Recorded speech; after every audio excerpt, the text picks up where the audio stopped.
Лекция первая. Теории являются лишь мыльными пузырями, забавляющими подростков науки. Большая часть писателей по настоящему вопросу посвящали все свое время и труды, чтобы доказать, во-первых, что личный магнетизм действительно существует, а во-вторых, что таковой наилучше объясним их собственной излюбленной теорией. Некоторые приписывают силу влияния на людей употреблению вегетарианского питания, не останавливаясь перед тем фактом, что многие из наиболее магнетических людей делают из своих желудков какое-то свалочное место. Другие же утверждают, что в безбрачии и воздержании от половых сношений заключается эта тайна, несмотря на то, что большинство магнетических лиц ничуть не отличаются в этом отношении от своих менее магнетических собратьев. Иные же допускают, что магнетическая сила наполняет воздух вокруг нас и что поэтому глубокое вдыхание дает возможность нам поглотить наибольшее количество этого жизненного тока, заряжая нас его силою наподобие аккумулятора. Словом, всякий предлагает свою излюбленную теорию. Все вышеупомянутые системы я отнюдь не имею в виду вполне отвергать. Не будучи истинным вегетарианцем, я, однако, симпатизирую последователям этого учения, хотя я лично не веду жизнь холостяка, однако много вижу хорошего в учении о воздержании, да и едва ли существует два различных мнения относительно достоинств целомудрия, не принимая пока теории поглощения магнетической силы из этой атмосферы.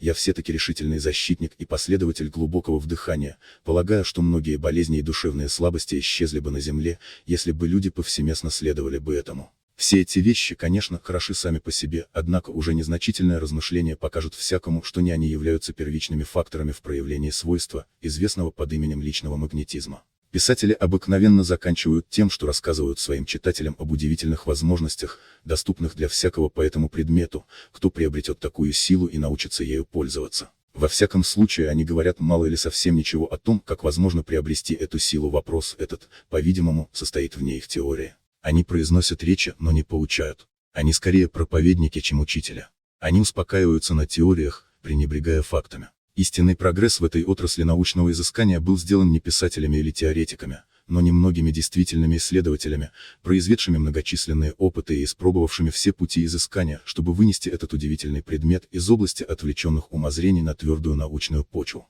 В течение многих лет автор этой книги сам был как учеником, так и исследователем данного предмета, и настоящий труд есть попытка дать своим ученикам некоторые из основных принципов, добытых из исследований и практических опытов как самого автора, так и прочих лиц, работавших на этом поприще. Поэтому наши уроки будут ограничены, по возможности, только изложением доказанных фактов и практических указаний, касаясь теории лишь постольку, поскольку это является безусловно необходимым. По-моему, было бы оскорбительно для нашего понимания представить вам вполне уже выработанное положение, цель которого было бы стремление доказать существование этой чудесной, скрытой в человеке силы, которая хотя и развита только у некоторых, но может быть приобретена всеми.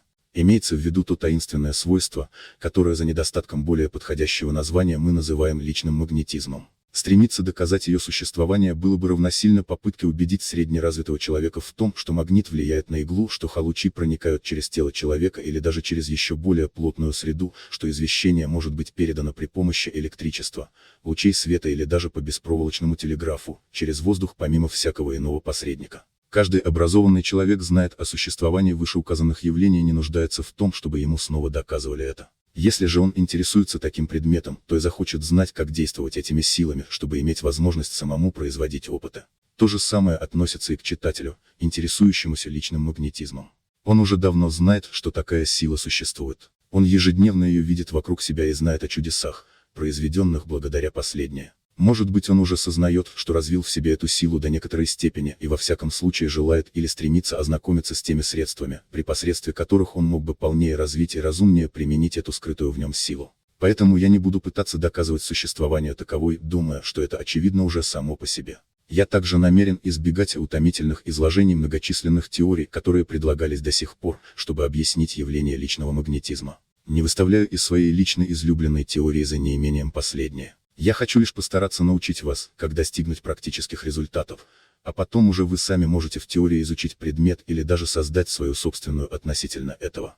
Я лишь вкратце представлю мое собственное понимание причины явления, разбираемого в этой книге, но отнюдь не намерен навязывать вам свои личные взгляды. Вы вольны принять или отвергнуть ту или другую теорию, так как результат ни в коем случае не зависит от какой-нибудь определенной формы убеждения. Многие из достигнувших наилучших результатов отвергали одну теорию за другой, в конце концов говоря, что они уже и не пытаются объяснить себе истинную причину, производящую эти результаты, будучи довольны работой самой по себе, без какой бы то ни было догматической теории, раз они знают, как получить эти результаты. Сделав такое объяснение, я покидаю область теории и вступаю в сферу практики. Попытаюсь ознакомить вас с развитием и пользованием этой могущественной силы, дабы вы имели возможность сами воспроизвести результаты, достигнутые другими, и, может быть, сделавшись исследователями и двигателями в работе по расчистке пути через лес заблуждений и таинственности, которыми так долго был окружен данный предмет. Кроме того, я просил бы вас не принимать ничего на веру, раз вы не можете доказать этого для удовлетворения себя своими личными опытами после того, как вами уже собраны достаточные сведения по этому предмету. В ближайшей лекции мы станем говорить о самой природе этой силы.